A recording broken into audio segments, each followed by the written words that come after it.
Hello and welcome to the Business Talk podcast. I am your host Deepak. Today we are thrilled to have Dr. Jeroen Kraaijenbrink as our guest. Dr. Jeroen is a leading strategy and leadership expert specializing in the manufacturing, engineering, and technology sectors.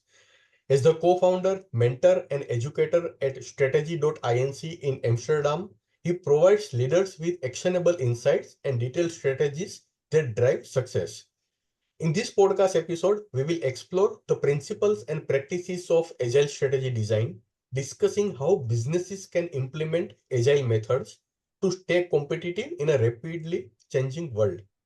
We will delve into real-world examples of companies that have successfully transitioned to Agile strategies and examine the challenges and benefits of this approach. Dr. Jeroen, having you on this podcast is a genuine pleasure. Yeah, it's a pleasure to be here. Thank you for the wonderful introduction. Yeah. Dr. Jeroen, what does Agile strategy design mean to you, and how does it differ from traditional strategic planning? Yeah, in short, I think for me, Agile means two things. One is a short cycle approach. So not a very long-term approach with like a 5-year plan, a much shorter cycle. And the second thing is seeing strategy much more as an ongoing business process. So not as something separate that the board goes for an offsite every couple of years, but really an integrated business process that involves all people, literally all people in an organization. I think that's the ideal for me. And you can immediately see how that is different from the traditional planning, which is much more linear. So we do a lot of strategy analysis, formulation, design, and so on. And then we kind of hit start, and then the execution starts, which I don't think works very well. And research also shows it doesn't work very well. But I'd like to also start with a caveat, because somehow Agile strategy is a bit of a contradiction in terms. Because if we make strategy too agile, so if we iterate, if we make it too short cycle, we adapt, we basically lose the whole core idea of strategy.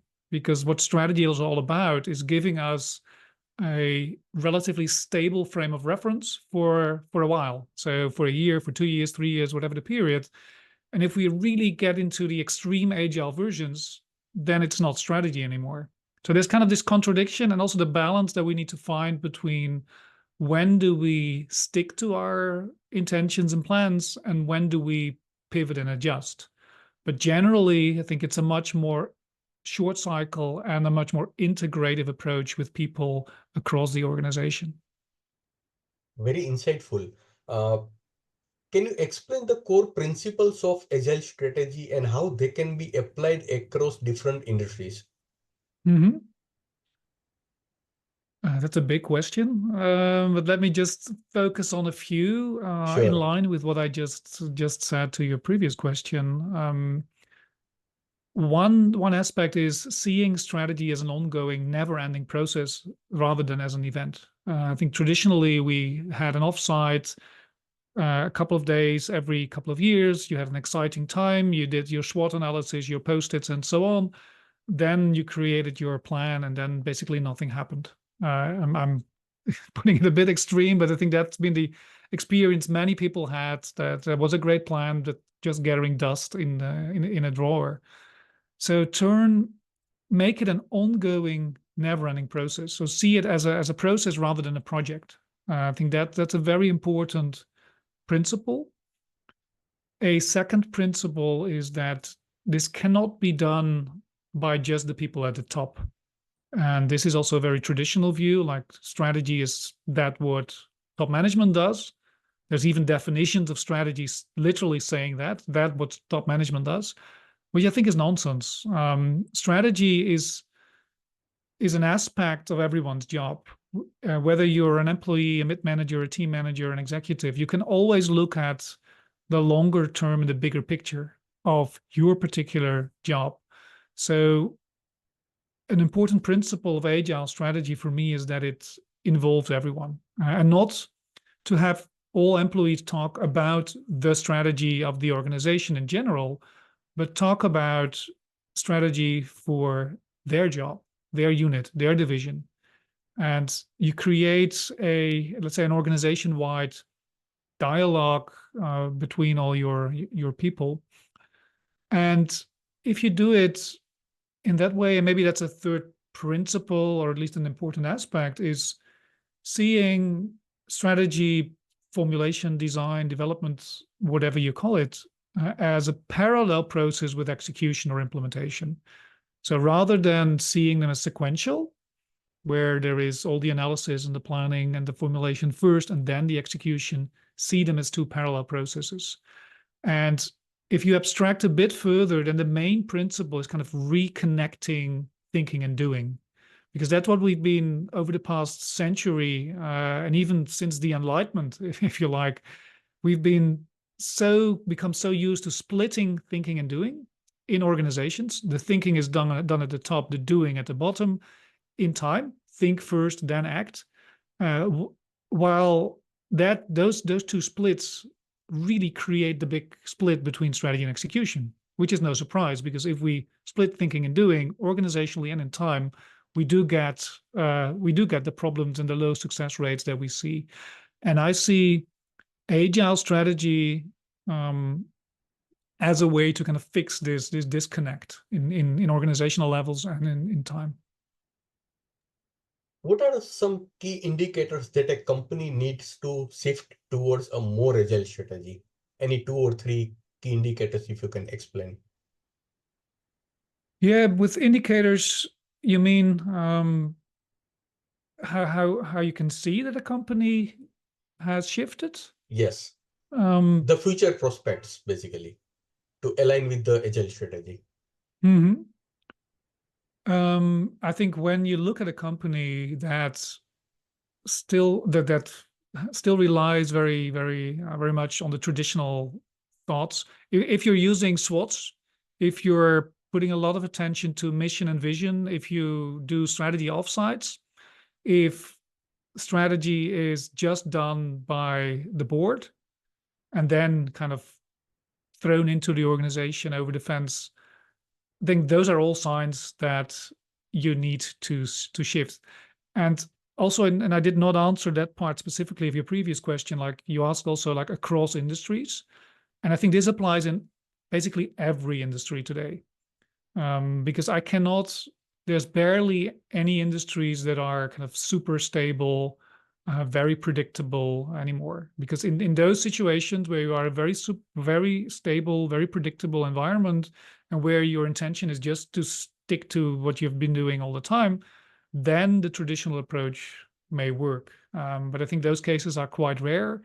So in virtually any industry and whether in any type of organization, small, big, profit, non-profit, and whether that's in engineering, accounting, banking, healthcare, whatever, I think the signs are, if you stick to the old paradigm, if you see you're adopting those principles, then that's enough as a sign that you need to move into a more agile approach, because I think the agile approach it's the right approach for any organization.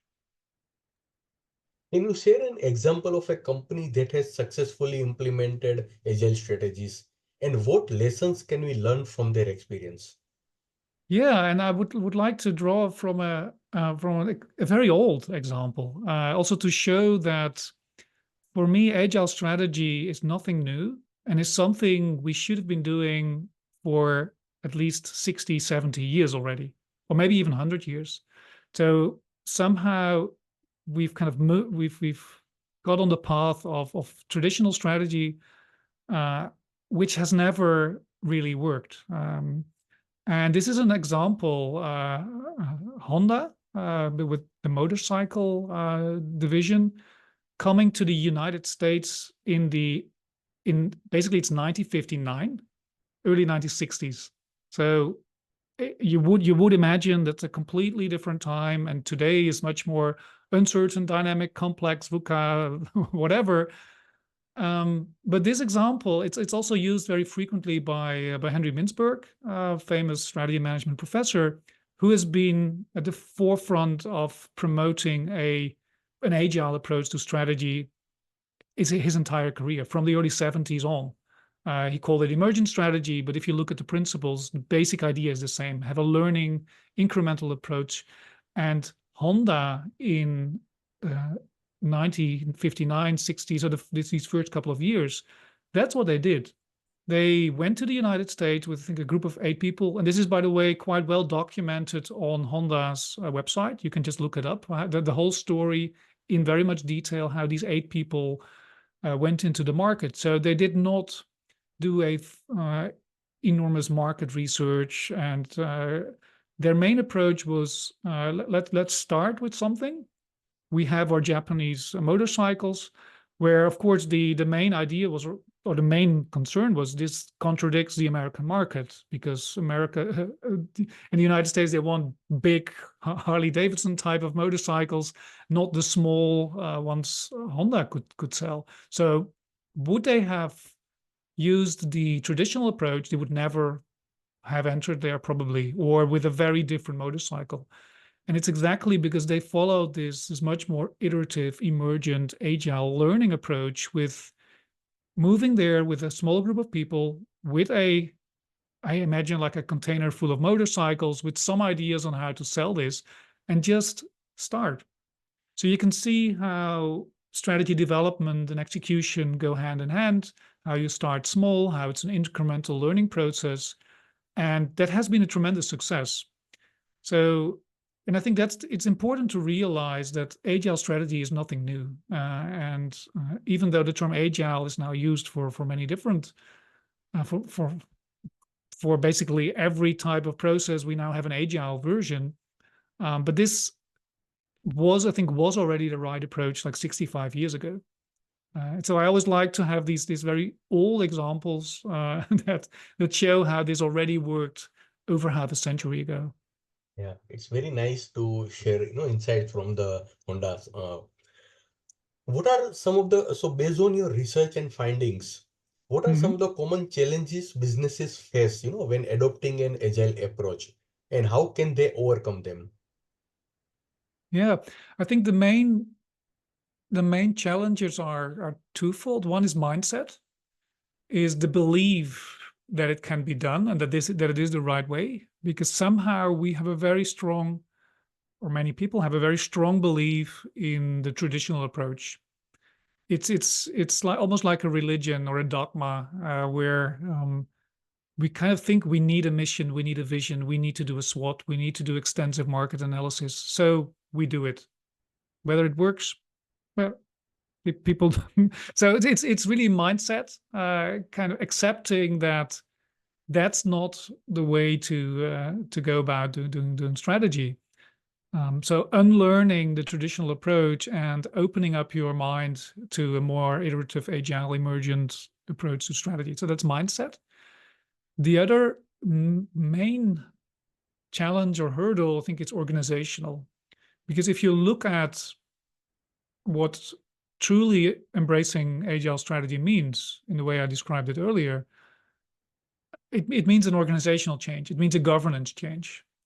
You're kind of leaving the traditional top-down hierarchy and go into a much more organic form of organization, more decentralized, more participative, more engaging. I'm not saying democratic, so it's not about people having an equal vote on decisions, but it's a much more involving people, seeing it as an organization-wide process. So mindset and organizational governance change, I think, are the main challenges. Yeah, and how to overcome them.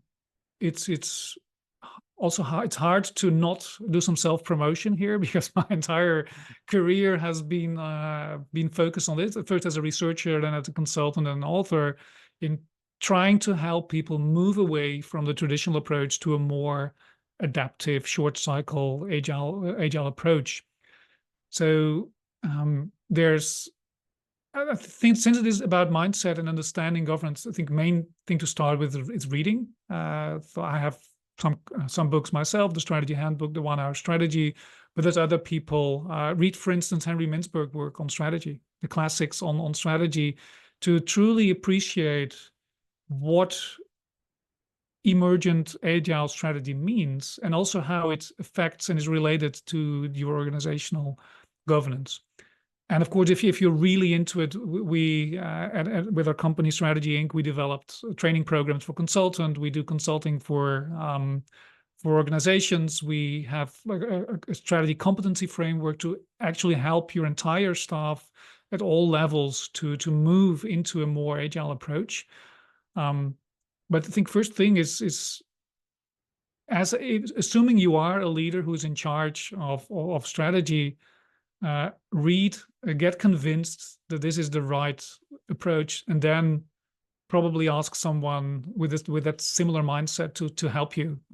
And that's what we try to do with organizations and people across the globe, because I think the need is so big to come up with improvements on strategy.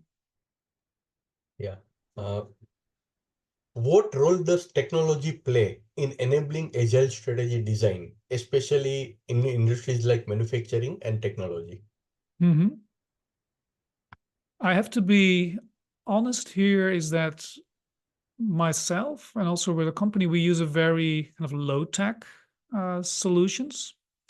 And I believe very much in the people side of strategy. That's also why I focused on a human-centered approach to strategy.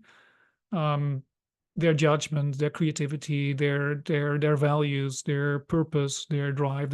So on one hand, we need to make strategy less technical, not less technological, but less technical in the sense of less analytical, less pretending it is a science, less pretending it is engineering, and much more seeing it as a social change process with people who have intelligence, but also intuition, creativity, emotions, and so on.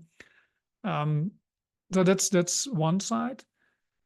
But of course, there is a lot of technology that can help doing that. If I look at, and I'm mainly thinking in terms of IT, information technology, software, including AI, generative AI, and other forms. My concern with some of these is that they're trying to replace people, or get into an even more analytical traditional approach. Like with all kind of analytical techniques, we can do more analysis. We can create more impressive projections and scenarios and all of that. I think that's not the way to go. Ideally, I think what technology is doing is kind of leveraging the uniqueness of people. So have technology do, let's say, the boring parts, and have it facilitate people using their judgment, their intuition, their creativity, and bring that in the process. This is not necessarily specifically for manufacturing technology organizations. I think it's for every type of organization. And you could argue that even every organization is a technology organization today, because and then especially on information and communication technology, we rely so much on that. Whether you're a service company or a manufacturing company doesn't really matter. Of course, in the core of your business, the technology you're using for your manufacturing, your engineering, that's a different question. But I think that's not what you're really asking for. So yeah, that's how I generally look at the role of technology in this process. Okay, yeah. What metrics or KPI should organizations focus on to assess the success of their agile strategies? Mm-hmm. Yeah, of course, the temptation is here to move into very specific KPIs, and there's an endless amount, and there's all kind of frameworks focus very much on measuring, like OKRs, OGSM, and so on and so forth. What I like to focus on is the more generic categories, and this is also what I mentioned in my books: relevance, progress, and mood. Relevance meaning is check very regularly whether your strategy is still the right strategy. So are you on the right path, or do you need to adopt? Progress means, I think that's the most traditional indicator. Are we achieving what we said we would achieve? So have project been completed? Have you done what you said you would do? Have the results been achieved that you intended to achieve? That's progress. And third, mood, which is the emotional side, is making sure that people in the organization are still on board, that they still are enthusiastic about the strategy, because that is quite easily lost. It could still be that technically your strategies on paper look still great, you're making progress in your projects, but people are kind of tired of the strategy or not interested anymore. And that's, I think, an early warning sign that if people start to disconnect and not engage in so much anymore, that their motivation is kind of it's reducing, it's an indicator that you will run into troubles with progress and relevance later on as well. So relevance, progress, and mood, and have few indicators in each of these categories. I think that's what should do the job rather than an extensive set of indicators. Dr. Yun, could you share some of the key insights from your book in a nutshell? Yeah, of course, there's several books. Let me focus on two. One is the strategy handbook, which is the most extensive guide where I explain in very much detail how I work with my clients. The other is the 1 Hour Strategy, which is a very short story about a new way of doing strategy. Key insight from the strategy handbook. One is the core tool that I use, which is the strategy sketch, which is the 10 key elements of strategy on a single sheet. It's so important to have one model containing all key ingredients of strategy, because it helps creating insights, alignment, communication. People start to understand what strategy is about. If you look at the same 10 elements, everyone starts to understand, okay, this is what strategy is about. You can use it at different levels in the organization. You can use it for monitoring your existing strategy, for designing new strategy, for evaluation. So having one core framework is, I think that's probably the most critical ingredient that I've seen over the past 10 years as part of the strategy handbook. And obviously, it's also core to my the consulting that I do and the training that I do with consultants. The other core idea is in the 1 Hour Strategy, where the 1 hour rule that I suggest there is that executives spend 1 hour per day, managers 1 hour per week, and employees 1 hour per month on strategy. Of course, the specific amount is not exactly 1 hour, but the core idea is that you make strategy part of everyone's job. So the subtitle of that book is also, I have to do it by heart, I think, creating a company of strategic thinkers.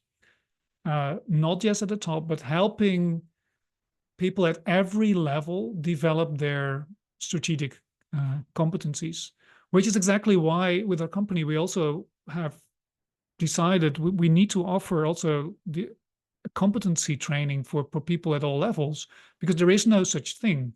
And if you want people at every level to participate in the strategy process and contribute to the strategy formulation and design, they need to have strategic thinking and strategic design skills. So what if you don't have them? You need to develop those. So I think those are some of the key insights. There's many more, but let's focus on those two key insights. Very interesting, especially this 1 hour time, spending in the organization. Excellent. Yeah. So my last question to Dr. Yuhun. Looking ahead, what do you see the future of agile strategy design, and how should businesses prepare for the challenges and opportunities that lie ahead? I see a very prosperous future for agile strategy, as I think it's the only way to do it, and not just today, but also, as I mentioned, 65 years ago, the same. And I'm quite optimistic because I think finally we are seeing signs, and the very fact that we're having this conversation is a sign, is that we finally are ready to accept that strategy needs to be more agile. It has taken us over half a century to realize that, but I think it's quite clear now that agile or adaptive emergent learning. I don't mind the term so much, but it's quite clear that we should move in that direction. And the way to do it, I think, of course, there will be new discoveries, there will be new developments, but it's pretty clear already how we can do that. In the recipes, the approaches are there, which is exactly, again, why I wrote one of these books, the Strategy Handbook, like 10 years ago, is the solutions are there. And this has been driving me and also kind of frustrating me for a long time.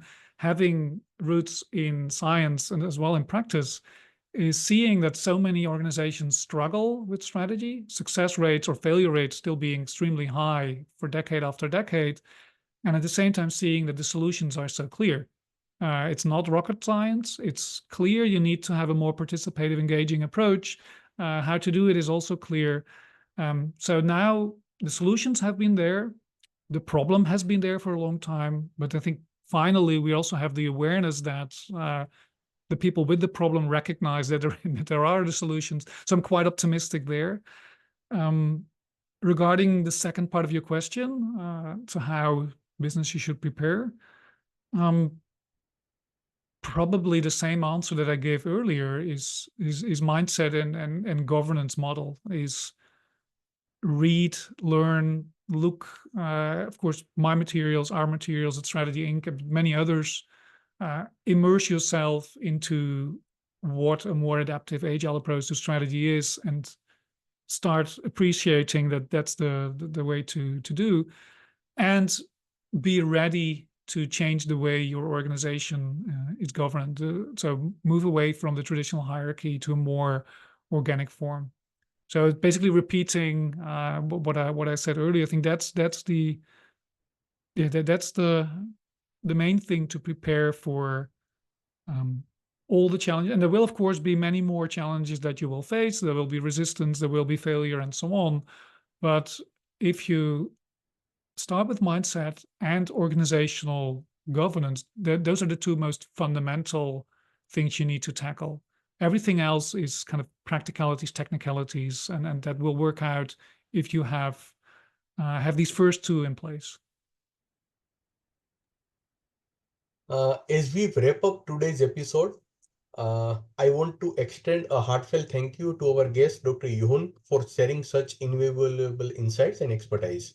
We have explored how agile strategies can transform traditional approaches, providing the flexibilities and responsiveness needed to thrive in today's dynamic business environment. From understanding core principles to practical applications and overcoming challenges, our discussion has shed light on the critical role of agility in strategic planning. Stay tuned for more thought-provoking discussions and expert insights on the future episode. Until next time, stay agile and keep innovating. Thank you, Dr. Jeroen. Thank you so much for having with us today. You're welcome, and thank you for asking these wonderful questions. Thank you.